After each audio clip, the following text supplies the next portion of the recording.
You're not going to lose your job to AI. You're going to lose it to the guy next to you who figured out how to use AI faster than you did. At least that's the warning echoing across tech boardrooms right now, from Amazon to NVIDIA to Shopify. Immediately, it is unquestionable. You're not going to lose your job to an AI, but you're going to lose your job to somebody who uses AI. In the last year, some of the most powerful CEOs in tech have offered blunt advice to their employees. Learn AI or risk becoming irrelevant. It sounds dramatic, but the message is clear. As AI and automation reshape workflows, mid-level professionals aren't just being asked to adapt, they're being told to transform fast. In this video, we'll break down what these CEOs are really saying and not saying, why their advice matters, and how you, as a mid-career tech professional, can read between the lines to actually stay ahead. Let's talk about the AI mandate. And make no mistake, it is a mandate. Amazon Andy Jassy told employees to be curious about AI. Educate yourself. Use and experiment with AI whenever you can. He also said, we will need fewer people doing some of the jobs that are being done today. Let's hear Andy Jassy's response when he was put on the spot. It's also going to change the way we work. And, if you think about what these agents are going to be able to do, they do coding, they do research, they do analytics, they'll do spreadsheets over time. They're going to do anomaly detection. They're going to do localization as you have, information and content you want in a lot of languages. And so that means it's going to change a lot of these particular job functions. He's just outlined the areas where AI can enhance your daily work. Let it be your ally in these tasks, but the urgency behind it is real. AI isn't a future trend anymore.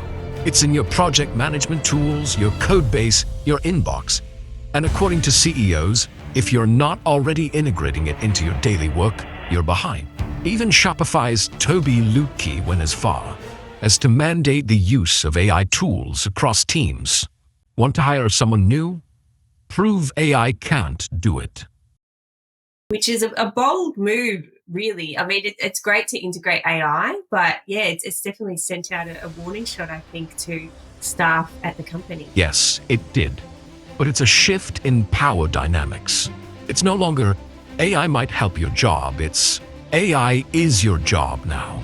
Get on board, or we move on without you. But while all this sounds like a high-tech survival guide, the burden of adaptation is falling entirely on the worker. These CEOs are rolling out disruptive tools at scale and then telling employees to sink or swim. With Microsoft Copilot.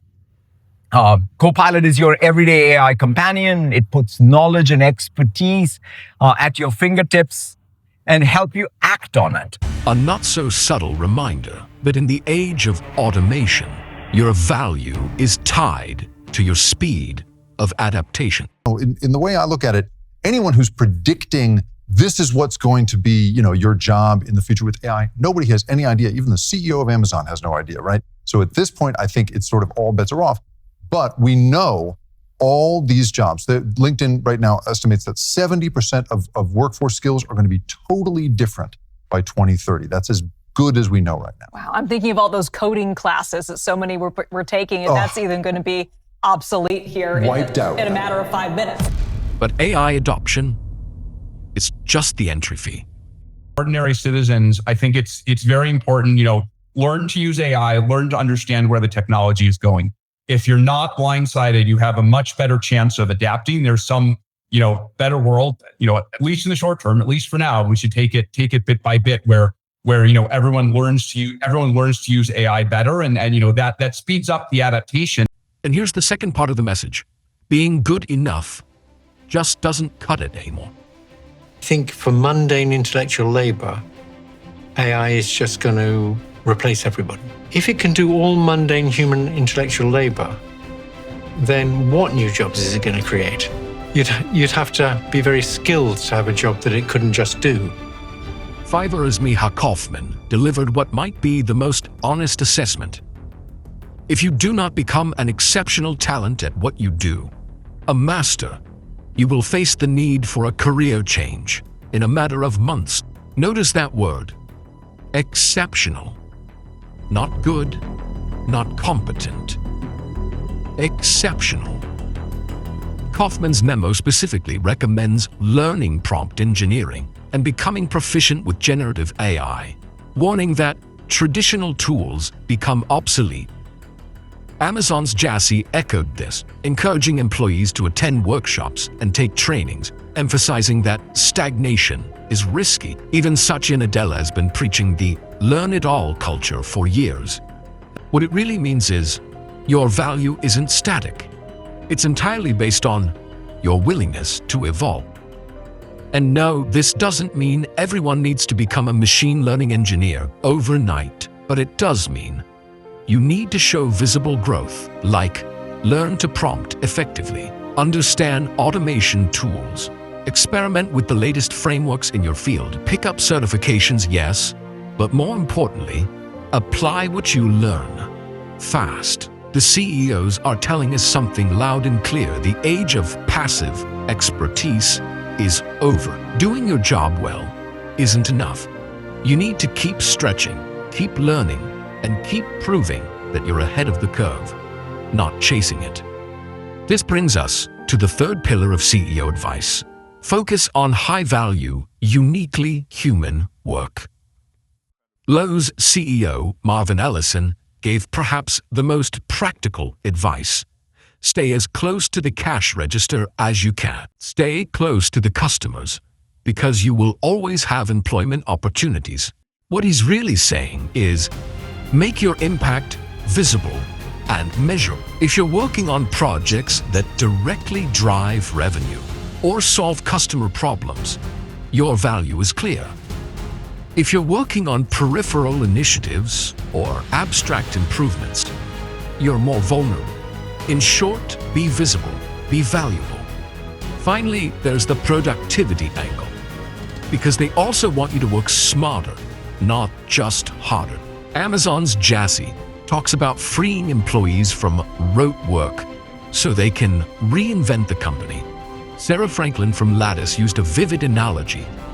Give employees superpowers to where they feel like they're stepping into the Iron Man suit.